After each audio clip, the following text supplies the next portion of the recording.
Fast food was supposed to be the job you could always get. No degree required, no experience necessary, flexible hours that worked around everything else, always hiring. For decades, that was the assumption, and for decades, it was accurate.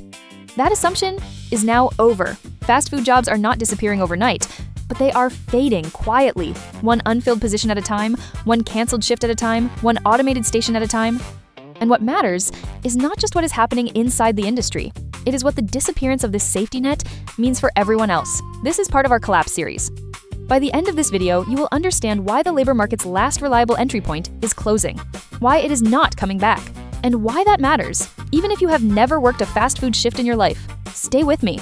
Part 1. The quiet erosion nobody announced. Fast food job losses do not look like the job losses people are used to. There are no dramatic announcements, no viral walkouts, no breaking news alerts warning of a collapse. Restaurants are still open.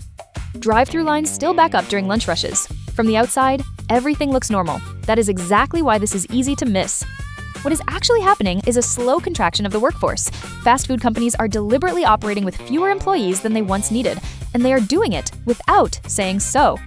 When a worker quits or moves on, managers are increasingly told not to replace them.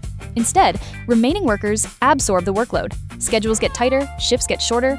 More responsibilities get packed into less time. For the workers still there, it does not feel like being fired. It feels like being squeezed. This is what job loss looks like when it does not make headlines. Employment is not collapsing all at once. It is being reduced incrementally, location by location, week by week.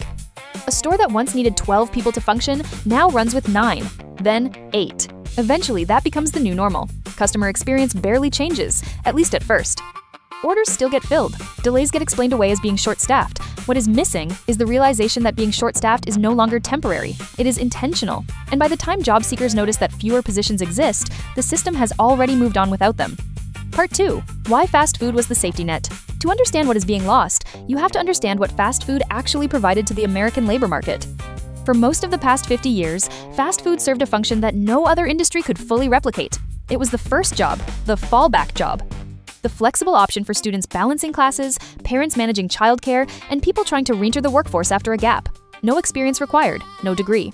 No interview process that filtered out people who did not have the right background. That accessibility made fast food a genuine pressure valve for the broader economy. When white-collar sectors slowed down and displaced workers needed something to bridge the gap, fast food absorbed them. When a manufacturing plant closed and workers in their 40s needed income while figuring out their next step, fast food was there. When a young person needed a first job to build any kind of work history, fast food was the door. That was always open. Fast food employed more than 3.5 million Americans and served as the entry point into paid work for tens of millions more across their lifetimes.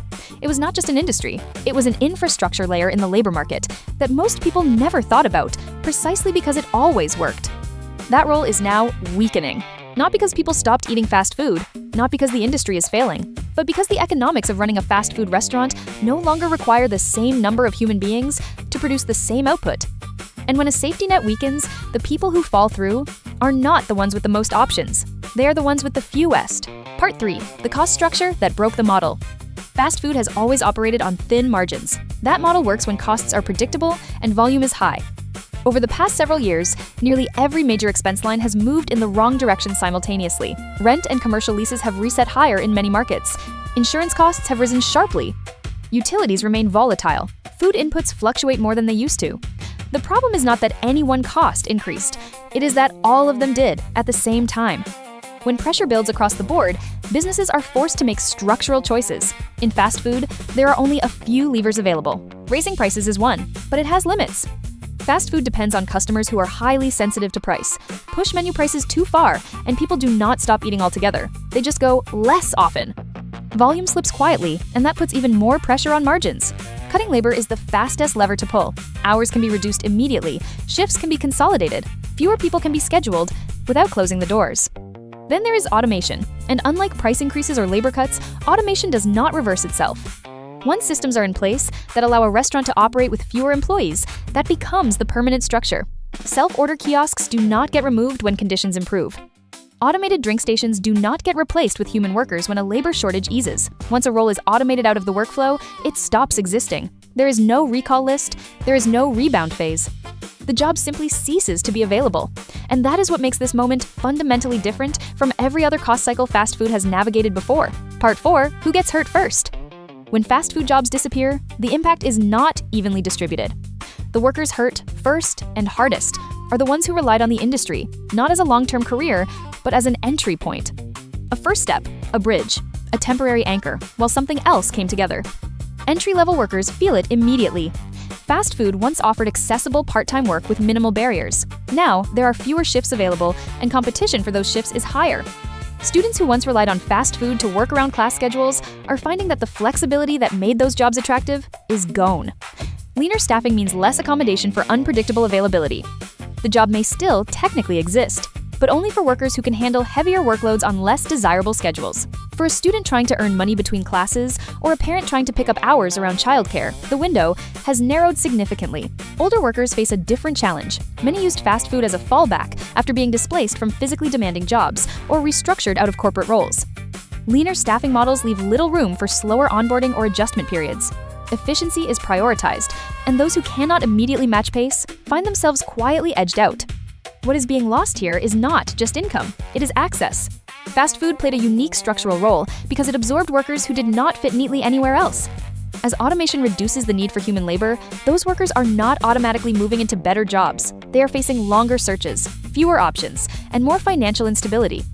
And because the change happens gradually, the human cost is easy to miss until it is directly in front of you. Part 5. This is not a California problem. It is tempting to frame what is happening in fast food as a regional story, high-cost states, specific wage laws, local regulatory environments. But that framing misses the bigger picture. What is spreading across the country is not a law or a policy. It is a business model, and business models do not respect state lines. Once large chains figure out how to operate profitably with fewer workers, that playbook does not stay local. It gets replicated. Automation scales far more easily than labor. A self-order kiosk works the same in Phoenix as it does in Los Angeles. An AI-driven scheduling system does not need a different configuration for Ohio or Georgia. Once these systems prove they can cut costs and stabilize operations, companies deploy them everywhere. California was not the exception. It was the testing ground. What worked there becomes the blueprint for everywhere else.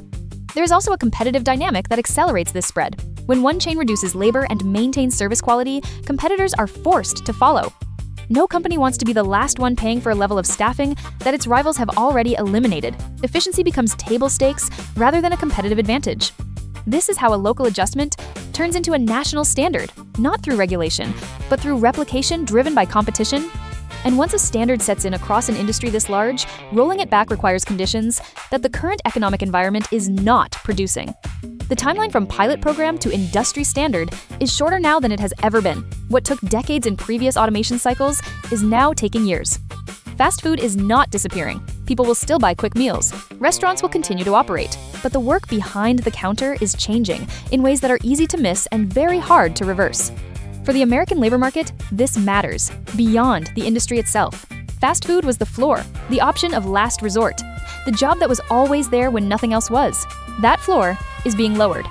For someone earning between $45,000 and $85,000 a year, this may not feel immediately relevant.